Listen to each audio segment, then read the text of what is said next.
అయితే గురుగారు ఇక్కడ ఇంకొకటి మనకి కమెంట్ సెక్షన్ లో కూడా చాలా మంది అడుగుతున్నారు, మరి ఇలాంటి విపత్తులు జరుగుతాయని చెప్పి మీకు ముందే తెలిసినప్పుడు జనాలు ఎందుకు హెచ్చరించరు, ఎందుకు బస్సు ప్రయాణంలోని ముఖ్యంగా ఇటువంటి ప్రమాదాలు చోటు చేసుకుంటే అని చెప్పినప్పుడు జనాలకు ముందే చెప్పాలి కదా. చెప్పకుండా ఈ రోజు మీరు వచ్చి ఆ రోజు మేము చెప్పాము జనాలు వినిపించుకోలేదు అని చెప్పి నేను కొన్ని కమెంట్స్ కూడా చదవడం చూశాను.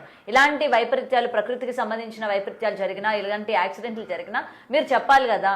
లేకపోతే ప్రభుత్వం ఏదైతే అంటున్నారో మరి ప్రభుత్వంతోనైనా మీరు వెళ్ళి మాట్లాడాలి కదా, జనాల్ని అప్రమత్తం చేయాలి కదా, మీరున్నది అందుకే కదా అని చెప్పి చాలా మంది ప్రశ్నిస్తూ ఉంటారు ఈ రోజు. సో ఏం చెప్తారు దీనికి? మరి దీనికి సరైన సమాధానం అంటే ఏంటంటే తల్లి, మేము ఆధ్యాత్మిక చింతనతో కూడుకున్నటువంటి ధార్మికమైనటువంటి ప్రయాణాలలో భవిష్యత్తుని అంచనా వేసి ఖచ్చితంగా తెలియజేస్తాం.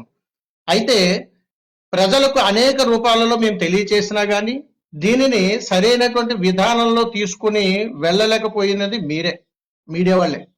అందుకని మీ అందు పూర్తి సహాయ సహకారాలు కానీ సంపూర్ణంగా కానీ జరిగి ఉంటే ఈ రోజు ఈ విపత్తులు జరిగి ఉండేవి కాదు. రెండవది, అంటే ప్రభుత్వానికి మనం తెలియచేసేటట్లుగా, సమాచారం అందించేటట్లుగా మధ్యలో ఉన్నటువంటి వారధి మీ ద్వారానే సమాచారం అందాలి.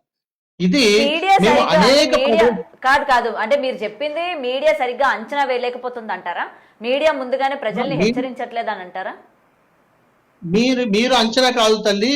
ఏదైనా గురువులు గాని, మహాసంకల్పం ఉన్నటువంటి సాధనా పరులు గాని, ఎవరైనా ఏదైనా గాని హెచ్చరించినప్పుడు దానిని ప్రజల్లో తీసుకెళ్లవలసినటువంటి బాధ్యత మాకెంతైతే ఉందో మీకు కూడా అంతే ఉంటుంది.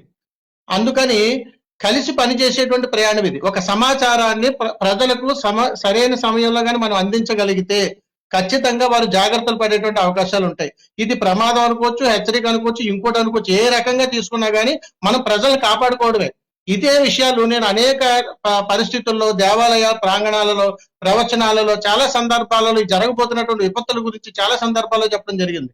కానీ జనాలకి చేరుకునేటువంటిది, అందుబాటులోకి వెళ్ళేటువంటిది మీడియా సోదరులు మీరే కాబట్టి మీ యొక్క సహాయ సహకారంతో చాలా మందికి వెళ్ళేటువంటి అవకాశాలు ఉంటాయి. ఇప్పుడు జరగబోయే విపత్తులు కూడా తెలుసుకోవచ్చు.